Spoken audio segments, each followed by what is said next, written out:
We are a beat-up football team right now in a lot of ways. Just a handful. I mean, nobody that's too major. I'll get to that here in a second. Just a bunch of bumps and bruises right now. I would say Jalen Dickerson and Dylan Wanham are the most iffy this week of guys that have a chance to play. Update on Luke. Like I said the other night, he re-injured his foot. He will be done for the year. He's going to have surgery this week. That's the best thing for him, short term and long term, is to get this thing healed up. Zeb is our starting quarterback. Jason Brown, Colton, and Connor Jordan are our other quarterbacks, and excited about the way those guys have continued to progress and get better throughout the season. Jason's the number 2 right now. Yeah, but Colton, I'm proud of Colton, man. He is getting better quickly. Really been impressed with him. He's our scout team quarterback going up against the defense. He's a competitor. I mean, him and some of those guys over there going against our defense. I mean, they try and destroy our defense every day over there. And Colton's showing great leadership over there and really taking advantage of his reps mentally and physically. So Colton's getting better, but Jason's number 2 right now. Hey, Juju's back, and Jalen Brooks is still day-to-day.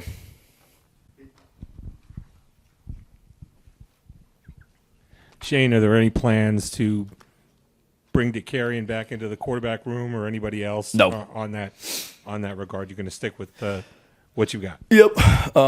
Feel good about what we got. Obviously, Zeb is 2-0 as a starter, and in his last game that he had started, we had gone right down the field on Georgia, and we're in the red zone when he got hurt, and then he came in and won the game the other day with that drive. So confident in Zeb. Yeah, I mean, we've certainly got to be better, and we're 7 weeks in, so it's no more of, it's growing pains and things like that. I mean, we've got to have some continuity at quarterback. We've got to have continuity at the receiver position, running back position, staying healthy, and I know everybody wants me to sit up here and just say the play calling stinks, and that's the issue, but, the play calling on Saturday didn't cause us to fumble or turn the ball over 4 times. I don't know what the message boards are saying right now, but I'm sure they're like nuclear right now about bad play calls. Well, I don't know what play calls were necessarily bad. Help me out. Which ones were bad on Saturday?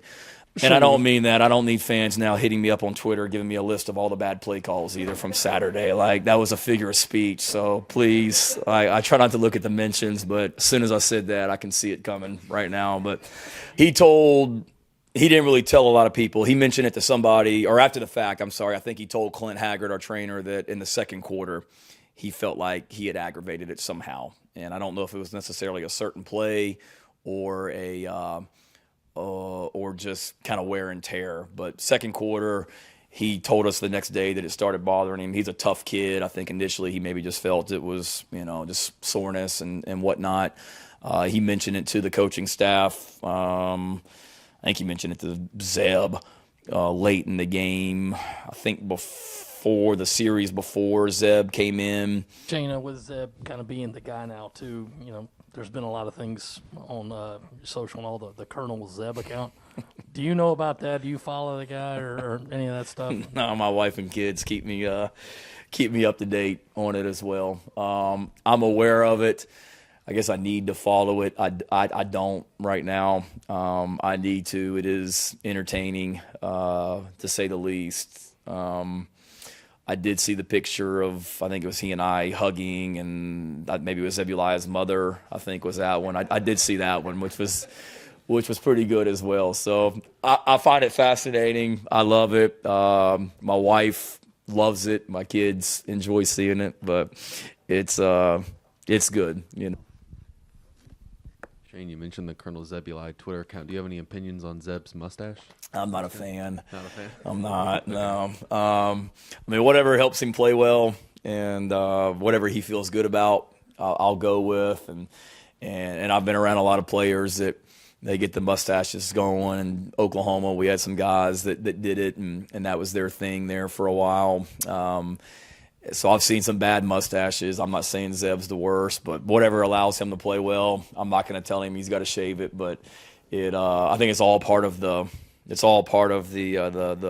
image. Do you look to try to get Jason Brown some snaps, or is it Zeb's game the whole way as long as he's playing well? Jason some snaps in the game? No, probably. I mean, certainly there's a thought process to getting them in there and getting some experience. But no, I mean, our mindset right now is Zeb being in there, and it's his game and whatnot as well. But Jason gets plenty of work during the week. He got some work today with the first group, the first offense, against the first defense in practice and getting guys ready. In the game, it'll be Zeb's show. But Jason's a guy that Zeb and Jason are both, big guys. And Jason's lost a lot of weight and runs well also. So, I mean, I'm not saying you would never see him in there, maybe in certain packages and things like that, because he can run the ball. Shin, we've been joking a lot about the Zeb Noland movie and his story this season. I'm just curious, do you have any preference on which actor would play you in the movie? No, I don't. I'm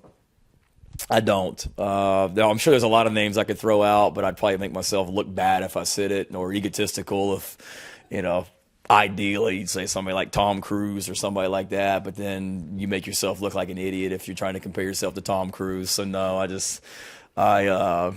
don't. I'll let you guys figure that one out.